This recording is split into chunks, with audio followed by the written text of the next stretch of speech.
Boa noite a todos. Estamos iniciando mais uma live, a nossa terceira live da nossa série das 100 lives sobre as 100 melhores crônicas brasileiras. Sejam todos muito bem-vindos, sejam todas muito bem-vindas.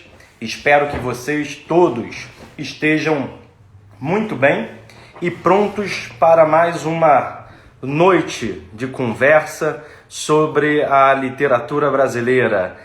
Que isso, Natan? Meus amigos, agora nós não teremos mais aquele antigo cenário, né? Aquela parede bege sem vida. Agora nós temos aí uma estante de booktuber, né? Agora, tranquilamente, já posso me candidatar ao time aí, a seleção dos booktubers do Brasil, né?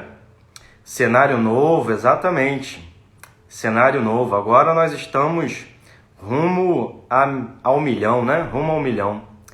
Boa noite a todos, boa noite a todas. Sejam todos muito bem-vindos. Estamos dando início à nossa terceira live. Terceira live da nossa série das 100 melhores crônicas brasileiras, não é? Bom, na primeira live falamos sobre Machado de Assis. Vocês devem se recordar que na primeira live falamos exatamente sobre aquele cenário elaboradíssimo. Cedeu lugar a esse cenário agora que faz com que eu pareça um intelectual, né? Assim, à medida que o tempo passe, o que eu irei fazer? Irei fumar cachimbo, irei colocar uma vitrola de jazz e também vou deixar sempre à minha frente uma taça de vinho para que vocês possam, com certeza, me identificar como um intelectual, né? Porque, afinal, os intelectuais têm determinados estereótipos e aí nós temos que seguir os estereótipos para o povo saber que nós somos também inteligentinhos, né? Senão ninguém nos dá credibilidade. É assim que funciona, meu Brasil. É assim que funciona. Pois bem, então, na primeira live, nós falamos sobre o texto do Machado de Assis, que foi o nascimento da crônica, né? Ontem, até nos alongamos mais do que eu previa, né? Fizemos quase 2 horas de live. E o texto foi Modern Girls, do João do Rio. E hoje chegamos ao Lima Barreto, que é um dos personagens mais importantes e também interessantes da nossa literatura. E hoje falaremos sobre a crônica Queixa de Defunto, do Lima Barreto. Pois então, como vocês já sabem, porque eu avisei isso ontem, nós estamos fazendo uma espécie de zigue-zague cronológico aqui nas nossas crônicas, porque estávamos no século XIX com Machado, meados do século XIX, já para o final, na verdade. Avançamos para o século XX com João do Rio e agora com Lima Barreto estamos também no século XX. Salvo engano, eu posso estar enganado, mas salvo engano, essa crônica de hoje é exatamente do ano de 1920, tá? O Lima Barreto falece em 1922. Só que amanhã nós teremos a crônica do José de Alencar, Máquinas de Coser. Portanto, amanhã regressaremos ao século XIX. Então, a disposição aqui não ficou, no meu modesto entender, tão boa quanto poderia. Teria sido mais interessante se seguíssemos a ordem cronológica, ou começando pelo Machado, ou até mesmo começando pelo José de Alencar, que tem crônicas que datam já de meados mesmo, da década de 50, da década de 60, do século XIX. Mas é assim que está disposto no livro e vamos então seguir aqui o ordenamento do livro, né? Bom, quando lá na live dos 100 contos falamos sobre o Lima Barreto, Vocês sabem que eu gosto sempre de fazer uma introdução biográfica aí para que a gente saiba mais sobre o autor e assim possa também entender melhor aquilo de que ele está tratando, né? No entanto, nós temos aqui, ao longo dessa série das 100 crônicas que se iniciou recentemente, nós temos adotado alguns métodos um pouco diferentes, não nos atendo tanto assim a essas questões de teoria literária, as questões de biografia do autor, né? Isso não tem sido o cerne aqui. Nós temos tentado trabalhar mais exatamente, portanto, mais profundamente, os próprios textos. E assim prosseguiremos. Eu gostaria de saber, antes de nós começarmos com o nosso conteúdo propriamente dito, se alguém tem alguma dúvida em relação às lives anteriores, em relação aos contos anteriores, né? Vamos fazer aqui como se fosse uma aula presencial. Então, nas lives dos 100 contos, eu interagia pouco com o chat, né? Era mais eu mesmo falando, trazendo questões de crítica, de teoria e de história da literatura. Agora eu quero ouvir de vocês, saber se alguém tem alguma dúvida. Se ninguém tiver, nós prosseguiremos a live e iniciaremos então o conto de hoje. Bom, como é que você não está achando a página da crônica? É a terceira crônica do livro, não tem dificuldade alguma, né? É a página 34, ao menos na minha edição, né? Então, bom, vocês me perguntam muito sobre essa questão das gravações. Eu não tenho uma resposta. Elas estão no meu feed. Tentem assisti-las o quanto antes, mas não sei quando eu as retirarei. O fato é que elas estão lá por enquanto. Gostou mais do segundo do que do primeiro? Achei a segunda mais instigante, a do João do Rio. A crônica de ontem realmente uma crônica mais complexa, talvez, né? Com mais elementos para o social, percebendo uma série de nuances da sociedade carioca, das transformações, um olhar muito aguçado para os tipos sociais, né? Que não era a preocupação do Machado naquela primeira crônica, né? Embora também o Machado seja um escritor que pensa muito sobre os tipos sociais, né? Mas naquela crônica ele fez algo diferente. O que o Machado fez naquela primeira crônica? Primeiro ele faz uma espécie de ensaio, né? De como se inicia uma crônica, e ali, ao final, é que ele dá um tom mais narrativo e coloca aquela reflexão que, embora ele o tenha feito de modo rápido, né? 2 ou 3 parágrafos, é uma reflexão muito interessante. E para quem não leu a crônica, ele vai a um enterro, né? O narrador vai a um enterro, tá um sol dos diabos, e tem aqueles homens escavando ali a terra, e depois as pessoas que vão ao enterro deixam o local, partem para suas casas ou para os seus trabalhos, as suas repartições, mas aqueles homens, os coveiros, permanecem, né?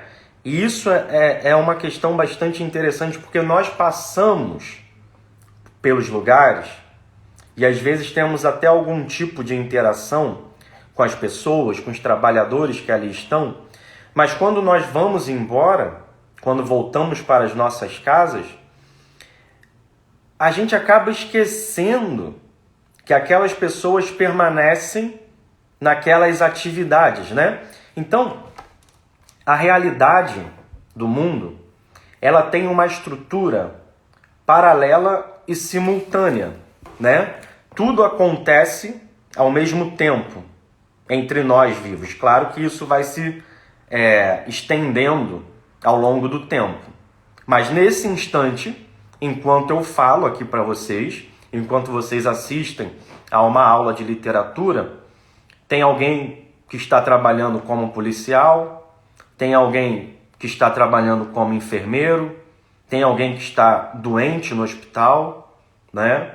Tem uma família velando um corpo. Tudo isso acontece ao mesmo tempo. Só que nós, dentro das nossas individualidades, regressamos para os nossos lares, regressamos para os nossos trabalhos e esquecemos que as coisas continuam independentemente da nossa presença. E que, portanto, as pessoas continuam nos seus sofrimentos, nas suas dificuldades, no seu trabalho, na sua labuta diária, independentemente de nós, né? Bom, mas então me parece que não há nenhuma dúvida aí. Então vamos falar um pouco sobre o Lima Barreto, e eu gostaria, na realidade, de trazer vamos ver como vai ser a passagem do tempo aí, quanto tempo a gente vai levar, mas eu queria trazer um trecho dessa biografia aqui, né? Lima Barreto, um triste visionário, da Lilia Moritz Schwartz, né? Esse triste visionário aqui é uma alusão, uma referência àquela passagem do triste fim de Policarpo Quaresma, né? O Policarpo Quaresma está naquele forte da Marinha, está ocorrendo a revolta da Armada, o Marechal Floriano Peixoto vai até ele, né? O Policarpo diz um monte de coisas, dá um monte de ideias, e aí o Floriano Peixoto, o personagem do Floriano Peixoto, diz: Quaresma, você é um visionário, né? Só que esse visionário aqui não é alguém que tem a visão para o além, alguém que enxerga à frente. Não, visionário também tem um sentido que está dicionarizado, que é o sentido de lunático, né? De alguém que está fora da caixinha, né? Então, o que se quer dizer aqui é: Quaresma, você é louco, né? Com esse visionário. E a Lilia Moritz Schwartz escolhe muito bem o título, trazendo esse visionário aí da passagem do Policarpo Quaresma e inserindo o adjetivo triste, né? Para se referir ao Lima Barreto. Mas eu queria ler rapidamente aqui um trecho para vocês, que é bastante interessante. Eu sou muito relapso e acabei esquecendo de anotar, mas já acho aqui para vocês. Tá? Que é um trecho que fala um pouco fala do Lima Barreto cronista, né? Então vejam só. O subtítulo desse trecho é... Opa, desculpem, que o negócio aqui travou. Pronto. Só um minutinho.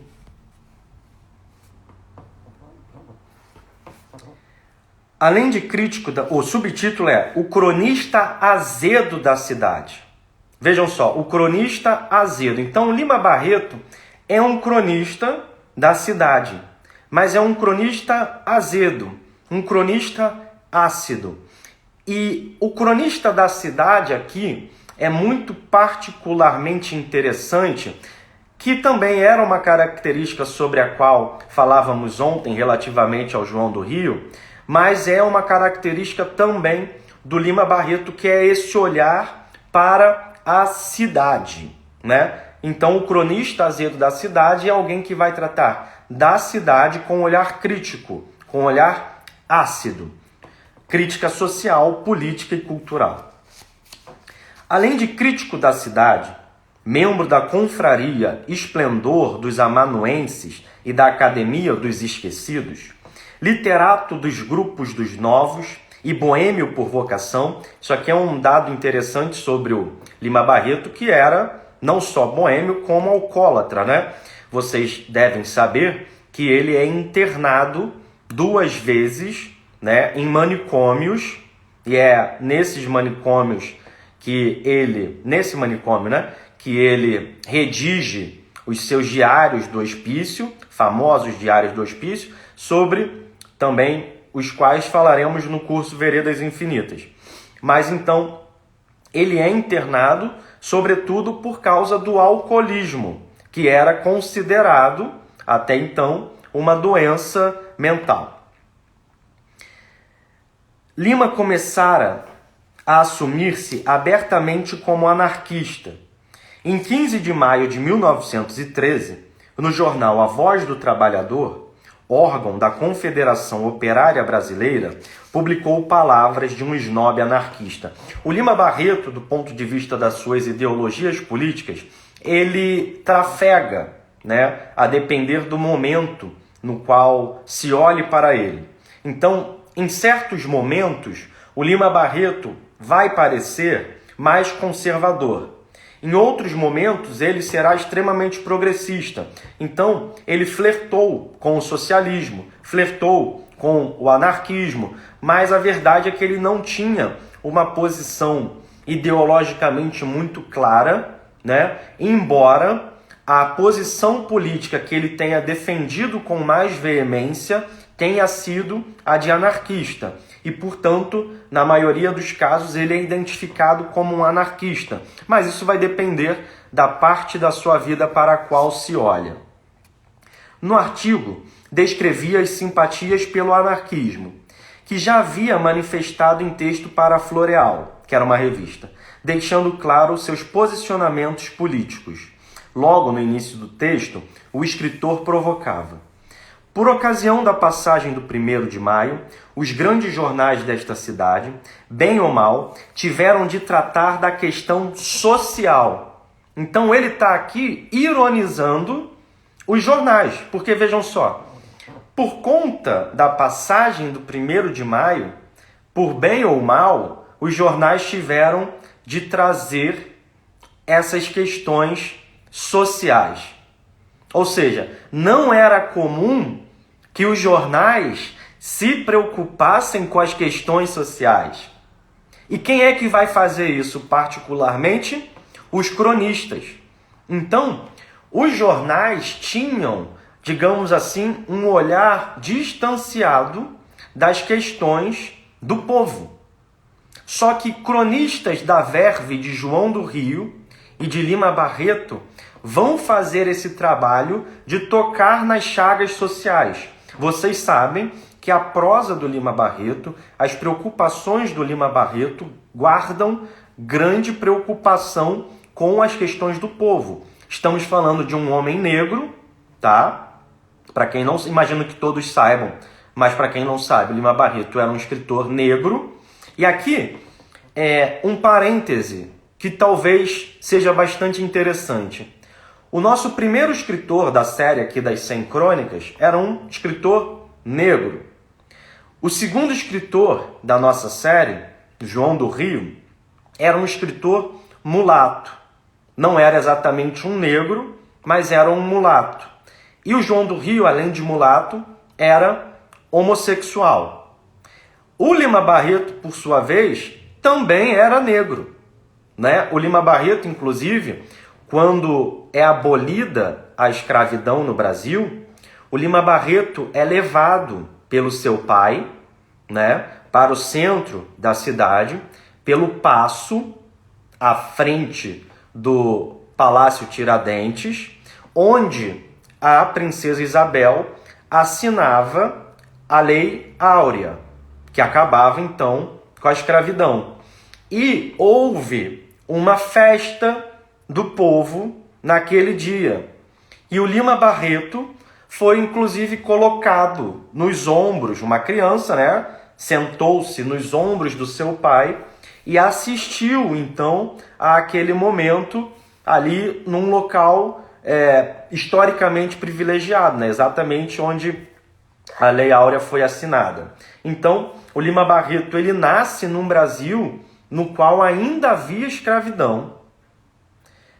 Ele é criança quando a escravidão é abolida, mas, evidentemente, o fato de a escravidão, do ponto de vista legal, ser abolida, não faz com que os efeitos dessa escravidão e os efeitos do seu fim sejam exterminados, né?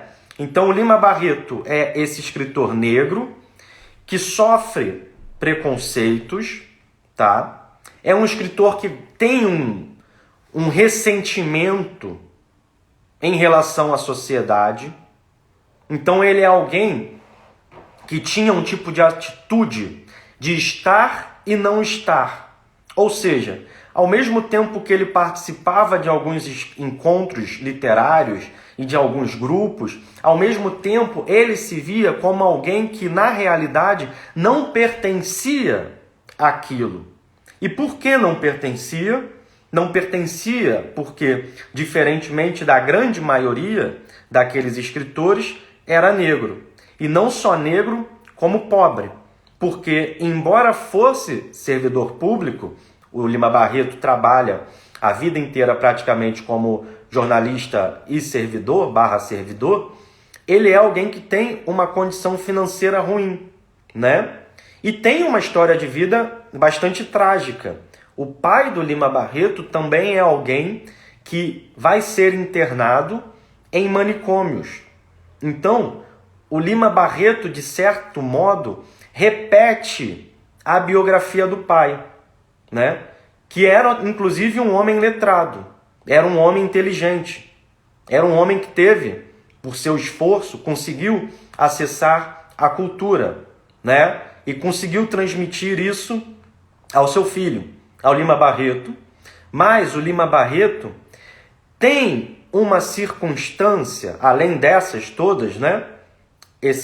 Todas essas questões que estamos falando aqui, relativamente à sua classe social e à sua cor de pele, à sua biografia familiar, o Lima Barreto tem um outro dado particularmente interessante, que ele é um escritor que não está no centro da cidade. Era comum, né, a grande maioria dos escritores que estavam no Rio de Janeiro escreviam a partir do centro da cidade. No entanto, o Lima Barreto é um escritor que vai alargar essa geografia, né, e irá para o subúrbio. O Lima Barreto passa uma parte da vida na Ilha do Governador, por causa do trabalho do seu pai, né? E depois o pai é internado também no manicômio, na ilha. E o Lima Barreto e o seu pai e a sua irmã depois vão para Todos os Santos, que é um bairro do subúrbio próximo ao Meier, entre ali naquela região do Engenho Novo, mais especificamente, né? Então o Lima Barreto, ele sai do centro da cidade. E isso aqui é particularmente interessante para a gente, porque nós temos hoje uma crônica que trata justamente de uma perspectiva que não é a perspectiva central, que não é a perspectiva hegemônica, né? Não é a perspectiva hegemônica. Os escritores estavam todos falando do centro do Rio de Janeiro. O Lima Barreto vai mudar isso. E ele vai falar a partir de Todos os Santos. Perguntam ali se o Lima Barreto chegou a ter reconhecimento como escritor em vida. Essa é uma pergunta difícil. Por quê? Depende do que você entenda como reconhecimento. Ele era reconhecido pelos outros escritores. Ele publicava em jornais importantes. Ele era lido, né? Então, os outros escritores conheciam o Lima Barreto e conheciam o trabalho ficcional do Lima Barreto, que inclusive tinha um certo rancor contra a Academia Brasileira de Letras, que ele via como uma espécie de inimigo dele, né? Porque a Academia Brasileira de Letras era essa instituição da legitimidade literária, mas a Academia Brasileira de Letras nunca o aceitou. Então ele tinha uma relação meio dúbia com a Academia Brasileira de Letras, Porque em determinados momentos da vida, ele mostra claramente que queria entrar. Em outros momentos, ele ataca, né, fervorosamente a instituição Academia Brasileira de Letras, inclusive, muitas vezes, ridicularizando, de certa forma, o Machado de Assis, embora o Machado já houvesse falecido. Exatamente, o Natan escreve ali, pegava no pé do Machado, pegava. E por quê? Porque, embora fosse um leitor do Machado de Assis, o Lima Barreto enxergava no Machado duas questões particulares, né? Duas questões particulares no Machado. Uma é que o Machado não tratava tão claramente das questões sociais. É claro que hoje, distanciados no tempo e já conhecedores do estilo do Machado, nós percebemos que o Machado sim tratava, porém de uma forma mais sutil, né? Que não era a forma do Lima Barreto, que não era um escritor sutil, era um escritor agressivo, né? Mais ácido, mais direto ao ponto. O Lima Barreto é esse escritor que gosta de botar o dedo na ferida e falar claramente daquilo que ele quer. E a outra questão que fazia com que o Lima pegasse no pé do Machado é o que a Amanda acabou de escrever ali. O Lima achava o Machado elitizado. Muitas pessoas da época do Machado e dos primeiros anos após o falecimento dele atacavam o Machado como alguém que era, entre aspas, né? Entre aspas, um vendido. Ou seja, alguém que se aburguesou. Então essas pessoas enxergavam o Machado como alguém que desejava participar de uma elite a qual, na realidade, ele não pertencia. Então, para o Lima Barreto, essa atitude aburguesada, elitizada do Machado era digna de nota no sentido crítico, né?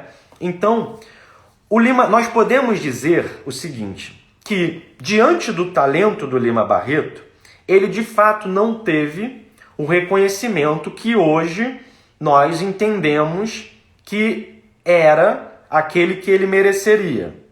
Mas nós temos que ter em mente que ele não era um ilustre desconhecido. Não era um ilustre desconhecido. Ele morre em 22, antes da Semana de Arte Moderna. Um pouco antes. Mas algumas pessoas ligadas à Semana de 22 procuram o Lima Barreto para participar da semana. Por quê? Porque eles queriam que houvesse um grande escritor entre eles. Então vejam, ele não era alguém totalmente desconhecido. Ele só não era aquilo que hoje, olhando de hoje, nós entendemos que ele deveria ser, né? São duas coisas diferentes, né? Então, só para terminar esse texto aqui, esse pequeno trecho, então ele continua. Alguns, com aquele jeito furta-cor, tão interessante para um zoologista, ou seja, uma maneira tão sem graça de tratar dos problemas sociais, enquanto na primeira ou na segunda página defendiam uma futura oligarquia, atacando outra. Então percebam, estamos falando aqui da República Velha, né? Temos aqui a passagem da República das Espadas para a República Velha. E o que ele está prevendo aqui? Ele está prevendo o que vai acontecer com o governo Vargas, que é atacar uma oligarquia para que outra entre no lugar. Porém, a verdade é que antes nós já temos isso. Nós já temos isso. Ele, além de estar prevendo um traço estrutural da sociedade brasileira, ele também está percebendo algo que já era próprio do seu tempo, que é, por exemplo, identificado quando nós falamos lá naqueles naquelas trocas de poder entre Minas e São Paulo, né? Então entrava um presidente mineiro, saía o mineiro, entrava o presidente paulista. Não era assim? Então é uma oligarquia que ataca só para que ela entre. Aí essa que saiu ataca a outra e assim vai-se, né? Na quarta ou quinta faziam panegíricos dos operários, etc, etc. Louvores, né? Outros, com mais franqueza, ao dia seguinte atacavam os anarquistas. E aí ele vai falando sobre os anarquistas aqui, mas é muito interessante, porque ele assina esse artigo sob, exatamente, Eliane, a República do Café com Leite. Ele assina esse artigo sob o pseudônimo de Isaías Caminha, que é exatamente o nome do personagem daquele romance. E é um personagem que diretamente sofre preconceito, né? Tem aquela famosa cena no romance As Recordações do Escrivão Isaías Caminha, na cena na qual o escrivão entra numa padaria, né? E ali pensam que ele vai roubar, né? Tem uma cena que o escrivão Isaías Caminha é negro, e aí ele entra numa padaria para comer qualquer coisa, e aí ele sofre preconceito porque só por ele ser negro já acham que ele vai roubar, né? Que é uma cena que na realidade se repete ainda hoje no Brasil. E o Lima Barreto está escrevendo isso há 100 anos. No caso de Recordações de Isaías Caminha, há mais de 100 anos, né? Então, é muito interessante a perspicácia do olhar social do Lima Barreto, né? Alguém que consegue perceber as contradições da sociedade e mostrá-las por meio de seus textos. Tanto nos romances, quanto nas crônicas, quanto nos artigos de jornais, ou também nos seus contos, né? Eu achei que fosse dar mais tempo da gente ler um pouco mais, mas eu não vou prosseguir com esse texto. Eu queria ler uma outra parte. Provavelmente nós teremos que abrir uma segunda live, né? Deixa eu ver se eu acho aqui. Então, o Lima Barreto é um escritor que está no subúrbio. Ontem nós falávamos sobre as mudanças introduzidas pelo prefeito Pereira Passos, no Rio de Janeiro, não é? E vejam só, naquela época, o Rio de Janeiro concentrava-se basicamente no centro da cidade. O subúrbio ainda era muito pequeno. E para depois, nas outras estações, era praticamente o que se poderia chamar de um interior. A Zona Sul não existia como tal. Para quem não é do Rio, me refiro a Copacabana, Ipanema e Leblon. Inclusive tem um texto do Lima Barreto que ele ironiza a vontade da prefeitura, os programas governamentais, para que a Zona Sul, que hoje é a parte da elite carioca, né, os bairros da elite estão na Zona Sul, o Lima Barreto ironiza essa vontade de que a Zona Sul fosse habitada, porque era, na verdade, um matagal aberto com uma praia na frente. Ou seja, não havia infraestrutura e havia um vento infernal e mosquito que não acabava mais. Então o Lima Barreto se perguntava: o que querem fazer conosco, nos tirando da cidade e nos colocando lá no meio da mata, né? Então, o Lima Barreto, ele está nesse contexto. Só que com as reformas do Pereira Passos, as populações mais pobres e os funcionários públicos de poder aquisitivo menor, além dos operários, né, eles vão saindo do centro. Nós falamos sobre isso ontem. E cada vez mais os subúrbios vão sendo ocupados. Por quais populações? Bom, operários, porque as indústrias não ficavam no centro da cidade, ficavam no entorno, né? Por funcionários públicos de baixa remuneração, exatamente local em que se encontrava o próprio Lima Barreto, e ex-escravos e ex-descendentes de escravos. Ex-escravos e descendentes de ex-escravos, né? Então, o subúrbio, de certa forma, começa a ser constituído dessa maneira. Não estamos, Clara, necessariamente falando de favelas, embora também seja dessa época, um pouco antes, que começam a surgir as primeiras favelas. Mas nós estamos, mais exatamente, as favelas estão lá, tá? Começando a surgir, começando a crescer. Mas nós estamos falando de bairros que não são favelas. Estamos falando do Engenho Novo, de Todos os Santos, do Meier, de Madureira, de Cascadura e assim por diante. Dentro do subúrbio também há distinções, tá? Então, por exemplo, dentro do espectro subúrbio, o Meier era visto como um bairro com um poder aquisitivo maior do que, por exemplo, Cascadura, que era um bairro de poder aquisitivo menor. Então, dentro do subúrbio, também há distinções. Exatamente o que a professora Sheila colocou ali. Em Clara dos Anjos, nós vemos esse olhar para o subúrbio, né? Exatamente, Sheila. Exatamente. Perfeito. Exatamente. Então, vejam só. Bom, pelo andar da carruagem, nós teremos que abrir uma outra live para o texto. Mas eu não queria deixar de ler aqui um excerto. A Cleonice pergunta, tem a ver com os cortiços?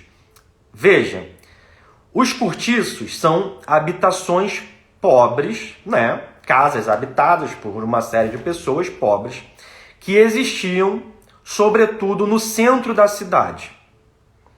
O centro da cidade, o que o Pereira Passos vai fazer? Vai derrubar os cortiços.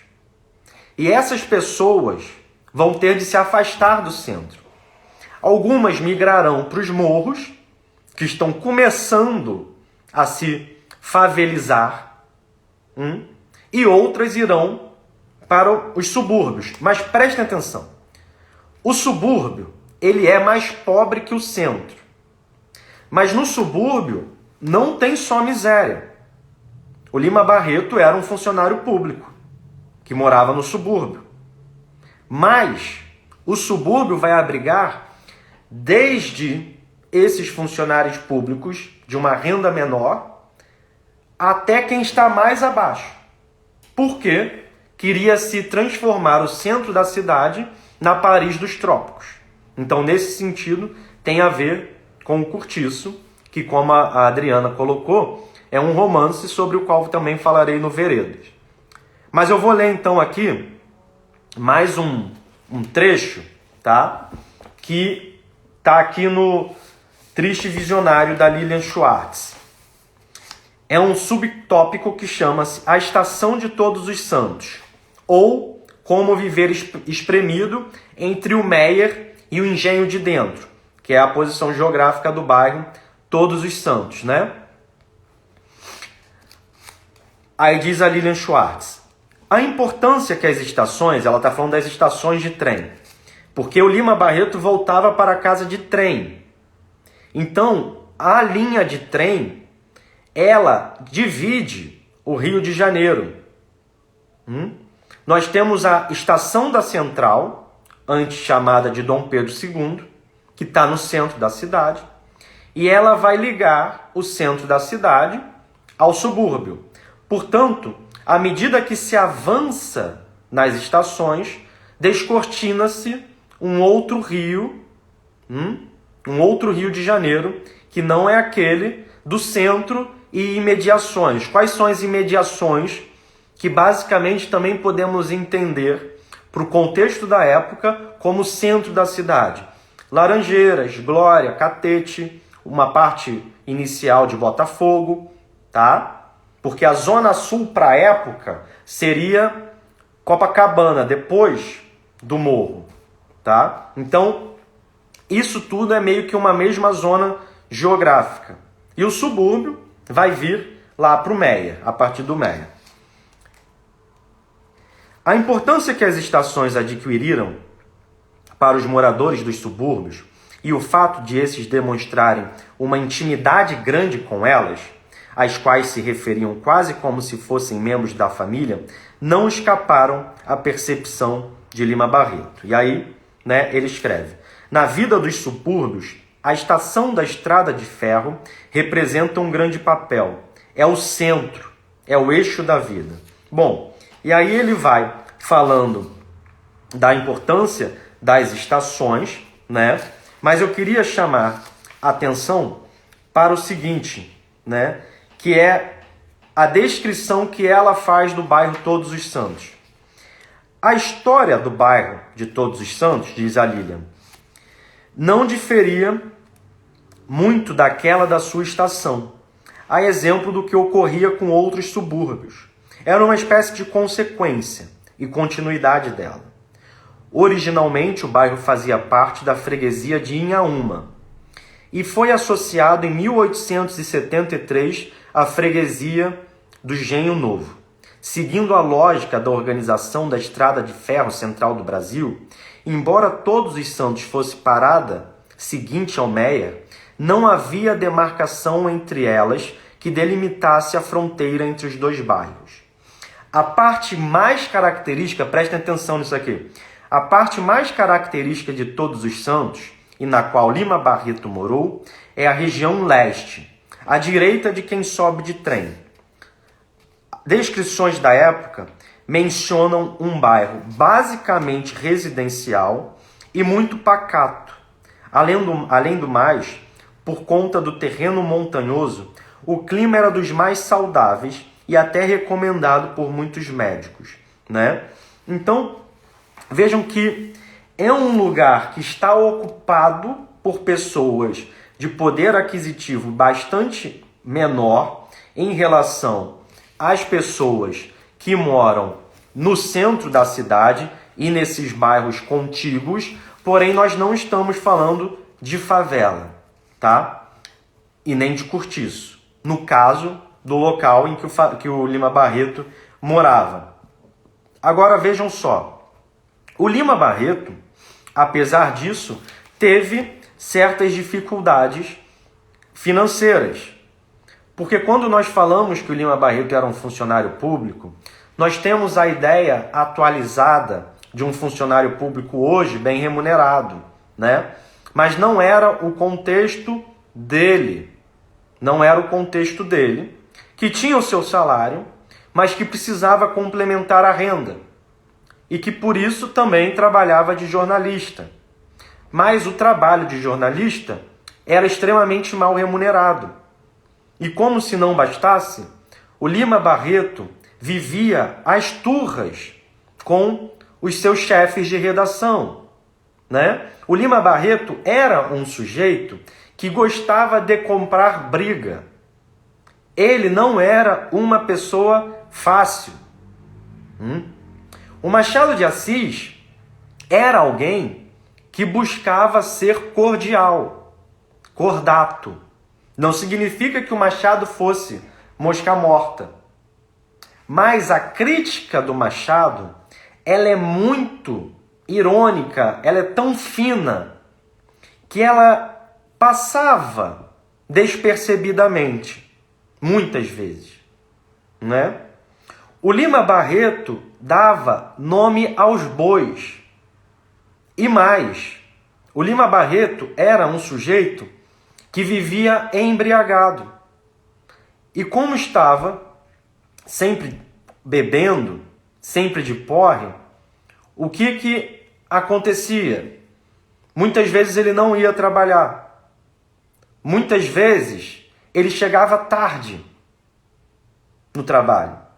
Então ele era alguém malquisto por todas essas circunstâncias, Então nós estamos falando de alguém negro, de alguém com uma inteligência muito acima da média, o que lhe dá um poder de fogo muito grande, né? Porque imagina você ser atacado pelo Lima Barreto por meio das palavras. O que fazer, né? Ele era alguém que morava no subúrbio, com o pai e com a irmã. É alguém que vai ser internado nos manicômios, no manicômio 2 vezes, por conta do seu alcoolismo, tá? E é alguém que compra briga, que mostra, né? Que mostra essas chagas sociais. Então ele era alguém que causava problemas. Então, por todo esse contexto, era alguém que não ascendeu socialmente. Claro que temos também de contextualizar a situação. Se nós pensarmos em termos de população negra da época, ele está muito acima da média. Muito acima da média. Porque nós estamos falando de um Brasil que havia saído há pouquíssimo tempo da escravidão. E o Lima Barreto já era alguém que tinha um serviço, que escrevia para jornais, que era respeitado pelos intelectuais, até certo ponto respeitado, né? Mas, quando ele olhava para o restante da sociedade, para os intelectuais, quase todos brancos, né? Aí ele estava numa outra posição.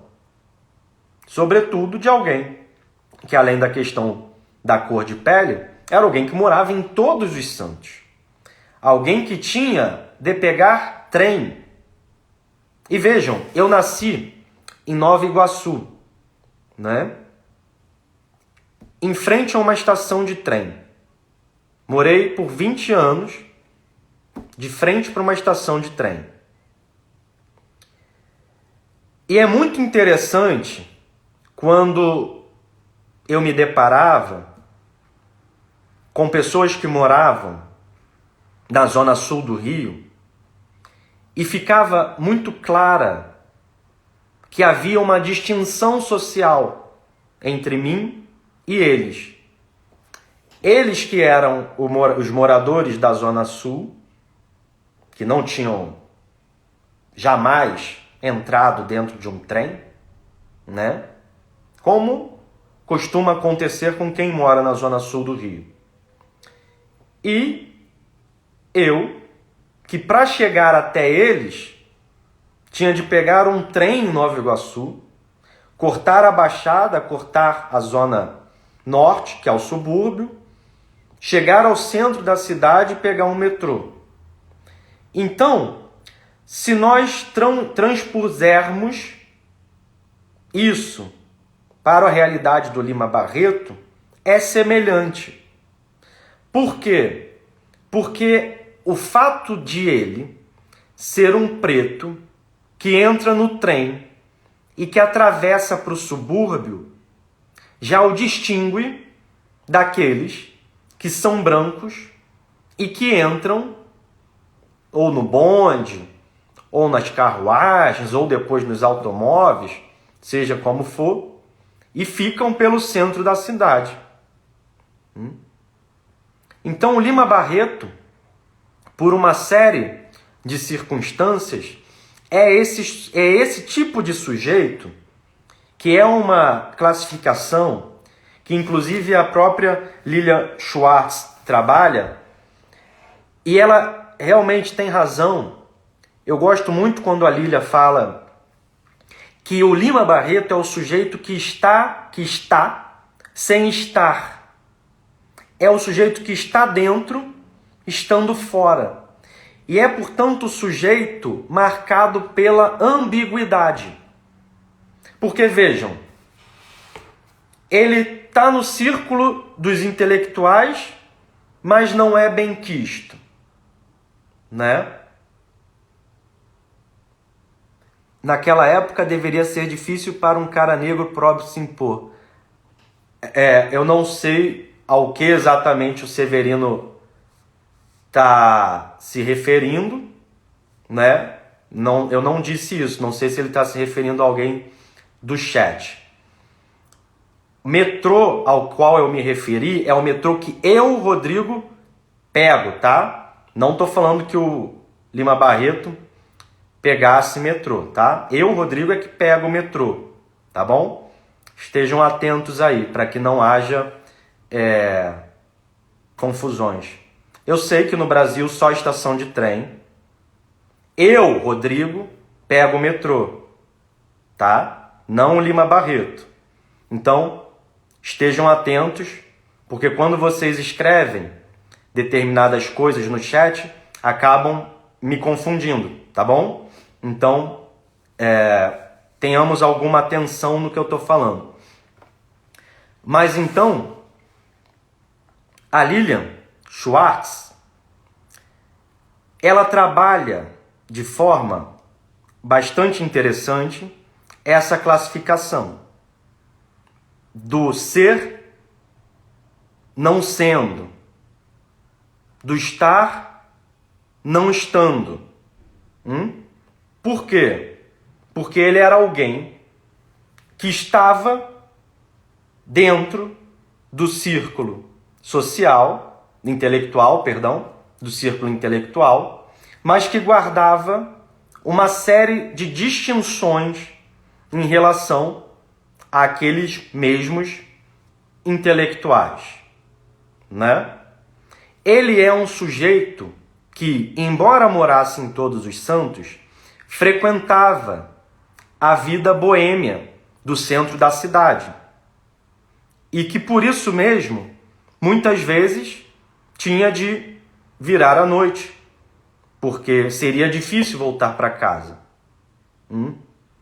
Então, ele está lá no bar, só que ele não mora perto dali. Ele mora em outra região. Ele está com aqueles intelectuais brancos, até escrevendo nos mesmos jornais que eles, mas ele é negro, né?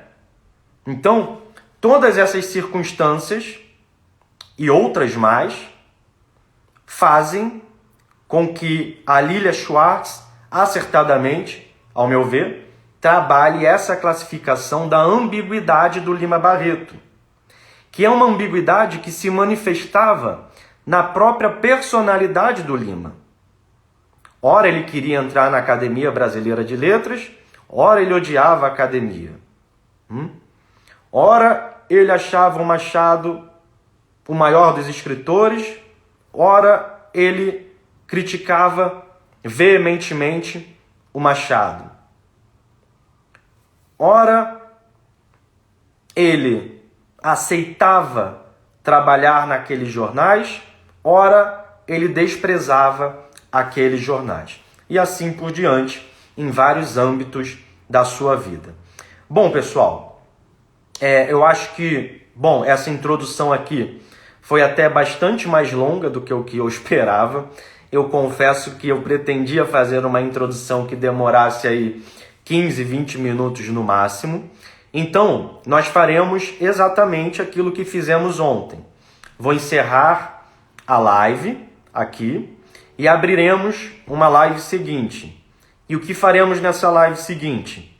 Deixaremos já a introdução para trás e leremos o texto analisando parágrafo por parágrafo, né?